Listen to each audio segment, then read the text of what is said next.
আসসালামু আলাইকুম রহমতুল্লাহি ওবরাকাতু। আমি তৌহিদ সম্রাট। আজকে আমি ডিফারেন্ট কিছু বিষয় নিয়ে আপনাদের সামনে এসেছি। সেটা হচ্ছে যে আমরা জীবনে তো অনেক কাজই করি। তো আজকের বিষয়টা হচ্ছে যে কবর জিয়ারত।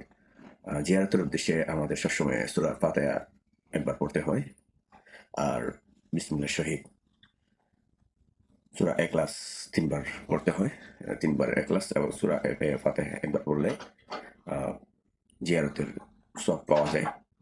তো আমরা সবাই যখনই যেখানে যাই, যেই পরিস্থিতিতে যাই না কেন, আমাদের কি করতে হবে?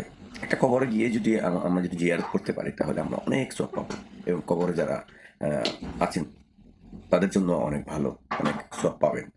তো যদি আপনি ওভাবে ওখানে যাই যদি জিয়ারত করার সময় না থাকে, সুযোগ না থাকে, অন্তত ওই কবরস্থানের দিকে, ওই কবরস্থানটা উদ্দেশ্য করে আপনি সূরা ফাতিহা একবার পাঠ করবেন এবং বিসমিল্লাহ আউযু বিল্লাহি মিনাশ শাইতানির রাজিম বিসমিল্লাহির রহমানির রহিম বলে সূরা ইখলাস ৩ বার পাঠ করবেন। বিসমিল্লাহ শরীফ। তাহলে আমরা এখানে জিয়ারতের সওয়াব পেয়ে যাচ্ছি। তো বন্ধুরা আপনারা যেভাবে ইয়ে করেন না কেন, আমি সবসময় আমি কি করি, জাস্ট আমারটাই বলছি। আমি একটা কবরস্থানের পাশে দিয়ে যাইলে সবসময় কবরস্থানকে আমি সালাম করি। আসসালামু আলাইকুম ইয়া কবরি আহলে মুসলিমিন, আহলে মুসলিমাত, মিনাল মুসলিমিন, মিনাল মুসলিমাত। এই সালামটা অবশ্যই আমি 100% আমি কোনো কবরই মিসিং করি না সালাম দিতে। কেননা কোনো না কোনো দিন আমাকেও ওই কবরে যেতে হবে। তাই ওই কবরের যারা বাসিন্দা আছেন, সবার সাথে একটা সম্পর্ক তৈরি হলো। পাশাপাশি আমরা যদি সূরা ফাতিহা একবার সূরা ইখলাস ৩ বার পড়ি, তাহলে জিয়ারতের সওয়াবটাও পেয়ে যাব এবং জিয়ারতটাও হয়ে যাবে। আমরা ওইখানে দাঁড়িয়ে যদি নামাজ শেষ করে যদি আমরা এখানে জিয়ারত করি, তাহলে জিয়ারত আর এমনি যদি আমরা গাড়িতে চলে যাচ্ছি বা কোনো একটা কাজে যাচ্ছি, সমস্যা নেই। জিয়ারতের উদ্দেশ্যে সূরা ফাতিহা একবার ৩ বার কুল আল্লাহ শরীফ মনে, মনে পড়ে ফেলবেন। তাহলে আপনার জিয়ারতটা হয়ে যাবে।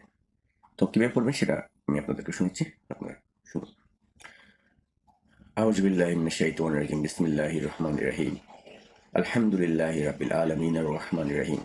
মালিকি ইয়াউমিদ্দিন। ইয়্যাকা না'বুদু ওয়া ইয়্যাকা নাস্তাঈন। ইহদিনাস সিরাতাল মুস্তাকিম সিরাতাল লাযিনা আন'আমতা আলাইহিম গায়রিল মাগদুবি আলাইহিম ওয়ালাদ-দাল্লিন। আমিন। আউযু বিল্লাহি মিনাশ শাইতানির রাজিম। বিসমিল্লাহির রহমানির রহিম। কুল হুয়াল্লাহু আহাদ। আল্লাহুস সামাদ। লাম ইয়ালিদ ওয়া লাম ইউলাদ ওয়া লাম ইয়াকুল লাহু কুফুয়ান আহাদ। আউযু বিল্লাহি মিনাশ শাইতানির রাজিম। বিসমিল্লাহির রহমানির রহিম। কুল হুয়াল্লাহু আহাদ। আল্লাহুস সামাদ। লাম ইয়ালিদ ওয়া লাম ইউলাদ ওয়া লাম ইয়াকুল লাহু কুফুয়ান আহাদ। আউযু বিল্লাহি মিনাশ শাইতানির রাজিম। বিসমিল্লাহির রহমানির রহিম। কুল হুয়াল্লাহু আহাদ। আল্লাহুস সামাদ। লাম ইয়ালিদ ওয়া লাম ইউলাদ ওয়া লাম ইয়াকুল লাহু কুফুয়ান আহাদ। শুকরিয়া।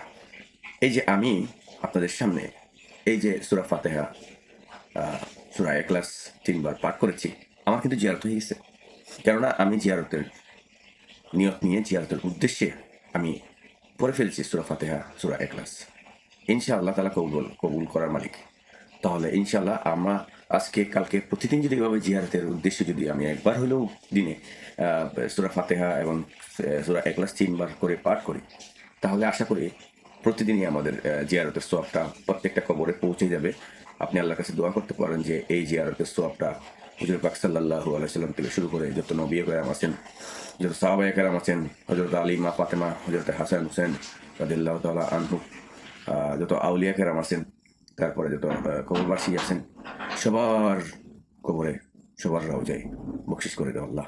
আমিন, আমিন করে আমিন বলবেন। সবসময় আল্লাহর কাছে সবসময় একটা জিনিস আল্লাহর কাছে চাইলে আমি সবসময় আমিন বলি। এই হলো বিষয়। তো আজকে টপিকটা হচ্ছে যে জিয়ারতের উদ্দেশ্যে। তো জিয়ারতটা সবসময় করবেন প্রতিদিন। আমি প্রতিদিন ১ বার ২ বার যতক্ষণই পারি আমি করি এবং কবরের সামনে দিয়ে যাইলে অবশ্যই আপনারা সবাই সালাম দিবেন। সালামটা হচ্ছে যে আসসালামু আলাইকুম ইয়া আহলাল কবরি আহলে মুসলিমিন আহলে মুসলিমাত মিনাল মুসলিমিন মিনাল মুসলিমাত। এই ছিল আজকের টপিক। প্রতিদিনই ডিফারেন্ট কিছু নিয়ে আসি। সবই আমার লাইফে আমি সবই আমার লাইফ সেটআপে আছে। তো আপনাদেরকেও জাস্ট শেয়ার করছি।